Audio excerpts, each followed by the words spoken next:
Saudara, dua peristiwa penganiayaan dan penyerangan terhadap jaksa dan pegawai kejaksaan terjadi dalam sepekan terakhir di Serdang Bedagai, Sumatera Utara dan juga di Depok, Jawa Barat. Lalu bagaimana sebetulnya pengamanan terhadap jaksa saat berdinas maupun di luar kedinasan? Kami membahasnya bersama dengan mantan Kapus Penkum Kejagung, Pak Jasman Panjaitan, dan juga Ketua PBAI, Bang Julius Ibrani yang telah bergabung bersama kami di Kompas Petang. Salam sehat Pak Jasman, salam sehat Bang Julius. Salam Salam sehat. sehat. Salam sehat. Saya ke Pak Jasman dulu. Pak Jasman melihatnya seperti apa nih kasus pembacokan terhadap jaksa di Medan dan juga di Depok yang terjadi dalam sepekan ini? Jadi sebelum saya tanggapi mengenai yang di Medan dan di Depok, saya juga ingin mengingatkan kita bahwa ada jaksa di Poso yang bernama Ferry Silalahi juga dibunuh di sana pada waktu tahun 78, tahun berapa, kurang lebih tahun 98. Ya, jadi ini bukan suatu hal yang baru di kejaksaan, dan kemudian saya pun pernah merasakan seperti itu waktu saya masih bertugas di Medan dan di Jakarta. Bahkan waktu saya di Medan, itu rumah saya di Perumnas LPTA Medan hampir dibakar oleh organisasi kepemudaan karena mereka membela orang kaya yang jadi tersangka waktu itu.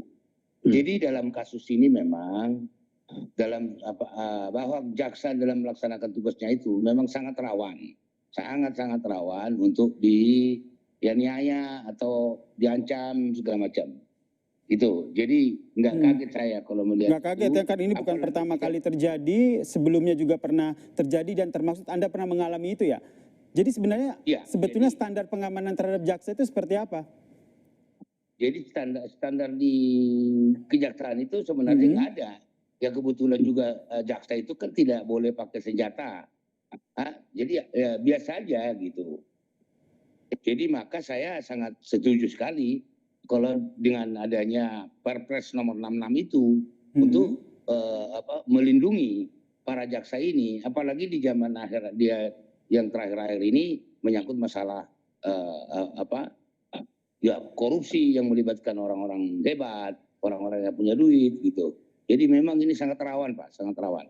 Jadi memang jadi itulah, ya Pak. Berarti satu jaksa dan juga satu pegawai kejaksaan yang dianiaya begitu dalam sepekan terakhir ya di Serdang Bedagai dan juga di Depok. Bung Julius melihatnya seperti apa?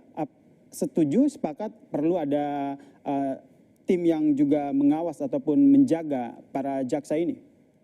Ya, saya ingin bicara soal prinsip dulu. Ini hal yang paling mendasar ya.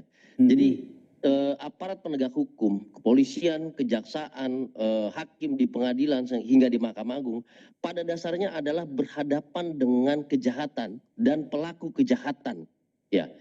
Terlebih lagi untuk kejahatan-kejahatan tertentu seperti tindak pidana khusus, korupsi, TPPU dan segala macam yang sering terrelasi dengan penguasa, pengusaha dan segala macam itu lebih berat lagi.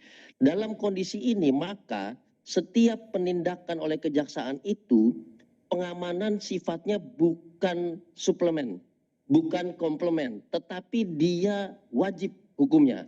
Makanya kita mendorong sejak awal sebelum misalnya jaksa fungsional dalam bidang tindak pidana umum atau tindak pidana khusus bergerak, perlu ada tim intelijen kejaksaan yang bergerak untuk memperkuat sebelum penindakan itu terjadi, untuk melakukan bacaan situasi di lapangan. Bahkan jika diperlukan untuk melakukan stabilisasi di lapangan. Nah, sejauh ini apakah mandat undang-undang kejaksaan sudah ada? Sebetulnya sudah ada, tetapi belum diturunkan kepada peraturan-peraturan yang lebih teknis. Jadi di dalam posisi itu kita melihat bahwa ada tren begitu bernasnya, begitu beringasnya kejaksaan mulai dari Kejaksaan Agung sampai ke Kejaksaan Negeri dalam memberantas kejahatan utamanya tindak pidana korupsi ini selalu paralel dengan ancaman yang terjadi. Dulu KPK menghadapi hal yang sama.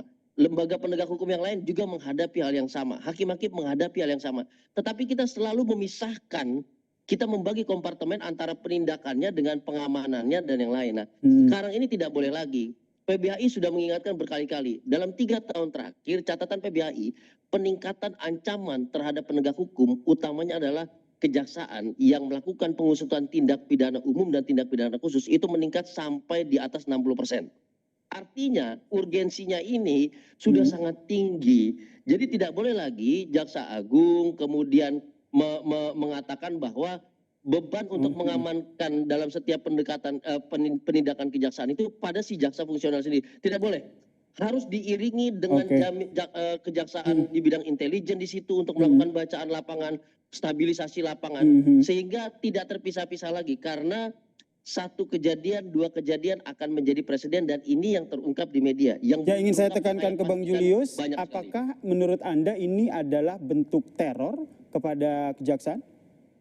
Sudah pasti, sudah pasti. Tadi kami katakan dalam 3 tahun terakhir intimidasi, teror, serangan sampai pembunuhan terhadap jaksa-jaksa itu terjadi seiring dengan peningkatan kasus-kasus yang terorganisir, kejahatan luar biasa yang ditangani oleh kejaksaan.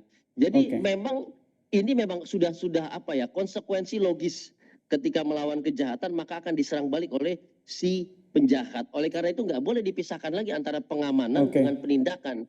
Baik, kita berbicara soal standar pengamanan ini yang ingin saya tanyakan kepada Bang Jasman. Sepengalaman Anda, ini standar pengamanan untuk seorang jaksa ketika mengusut kasus ataupun sedang dalam berdinas itu seperti apa? Ya seperti yang tadi saya katakan tadi Pak, nggak ada. Artinya standar pengamanannya secara khusus nggak ada. Seperti tadi yang saya katakan, senpi saja jaksa tidak boleh.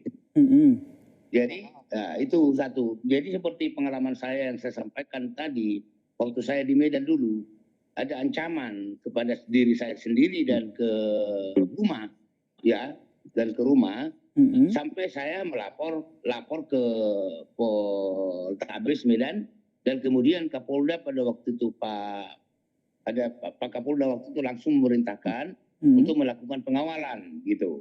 Dan mau tidak mau saya tidak bisa tinggal di rumah. Saya harus pindah-pindah rumah.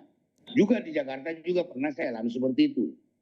Jadi saya punya pengalaman tersendiri yang seperti ini gitu. Di samping juga tadi seperti yang saya katakan, ada yang sudah sampai mati, meninggal. Silalahi di Poso. Itu mati di sana.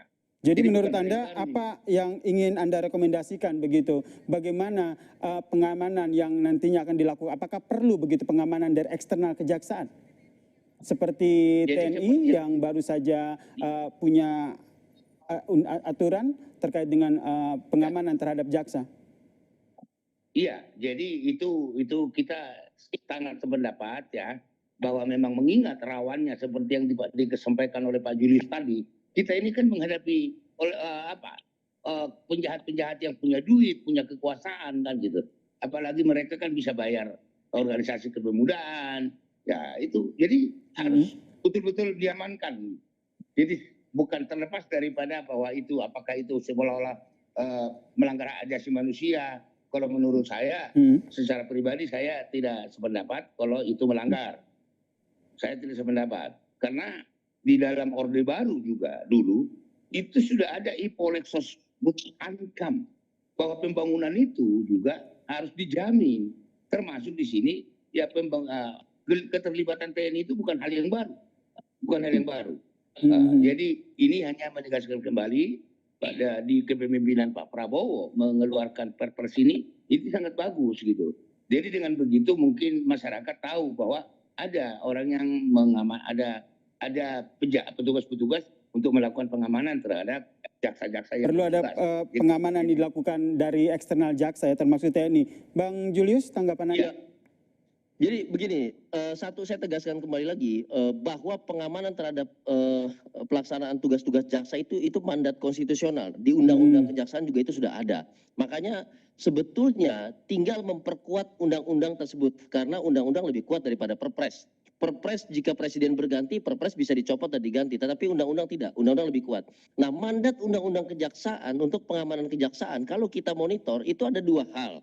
Pertama adalah bagaimana fungsi intelijen itu bisa memastikan stabilitas dalam penindakan oleh kejaksaan, oleh jaksa fungsional di lapangan dan segala macamnya. Itu pertama. Yang kedua, pengamanan fisik ini bisa bekerja sama dengan pihak manapun sepanjang masih sesuai dengan fungsinya. Saya kasih contoh KPK. Jangan bilang KPK berdiri sendiri ketika menangkap koruptor besar, baik itu dari pejabat negara, penyelenggara negara, ataupun swasta. Ketika itu, KPK didampingi oleh BRIMOB berlaras panjang gitu. Nah artinya pola-pola dan kemudian kerjasama-kerjasama seperti ini sudah pernah dilakukan. Tapi pertanyaannya, apakah didasarkan pada satu dasar hukum yang kuat? Nah, ini yang harus kita pastikan. Mandat undang-undang sudah ada, tinggal kita perkuat mandat undang-undang tersebut hingga terkoordinasi. Bahwa dengan demikian kita mendudukan satu persoalan mengenai fungsi penegakan hukum itu sendiri, bahwa penegakan hukum oleh kejaksaan itu juga merupakan tanggung jawab bersama dengan aparat penegak hukum yang lain. Itu artinya Anda ingin menyatakan bahwa sebenarnya pengamanan untuk para kejaksaan ini cukup dilakukan di internal saja, tidak perlu melibatkan pihak eksternal? Pertama, internal harus diperkuat, baik itu fungsi intelijen maupun fungsi organik pengamanan. Apabila dirasakan itu kurang, maka dapat menjalankan fungsi dari instansi lain seperti kepolisian dan yang lain. Tetapi sepanjang dia masih di dalam koridor penindakan dan penegakan hukum, karena itu mandat dari undang-undang kejaksaan. Makanya saya katakan presidennya sudah ada. KPK pernah melakukan, Mahkamah Konstitusi di zaman Mahfud MD pernah melakukan, tinggal itu diformalisasikan ke dalam mandat dari undang-undang kejaksaan, lebih lanjut bisa peraturan pemerintah dan segala macam. Dan ini positioning legal standingnya, dasar hukumnya itu lebih kuat karena mandat undang-undang, begitu. Baik, saya ke Bang Jasman. Pak Jasman, ini ada informasi terbaru terkait dengan hasil penyelidikan kasus ini, bahwa ada informasi sepihak di kasus Deli Serdang ini dari pelaku yang menyatakan bahwa dia diperas oleh jaksa. Ini masih pengakuan sepihak. Anda melihatnya seperti apa? Ya, dan itu kita tidak langsung memungkiri itu. Itu bisa saja terjadi. Makanya juga masalah mentalitas jaksa ini juga harus diperketat atau ditingkatkan profesionalismenya, moralnya, kan gitu. Itu memang juga, itu kita tidak langsung mengatakan tidak mungkin, bisa saja terjadi. Namun demikian harus juga diutamakan keselamatannya, kan. Jadi saya berharap sebenarnya para kajari mengingatkan para jaksa ini supaya dia betul-betul meningkatkan moralitasnya, gitu. Jangan lagi main-main begitu, gitu. Betul.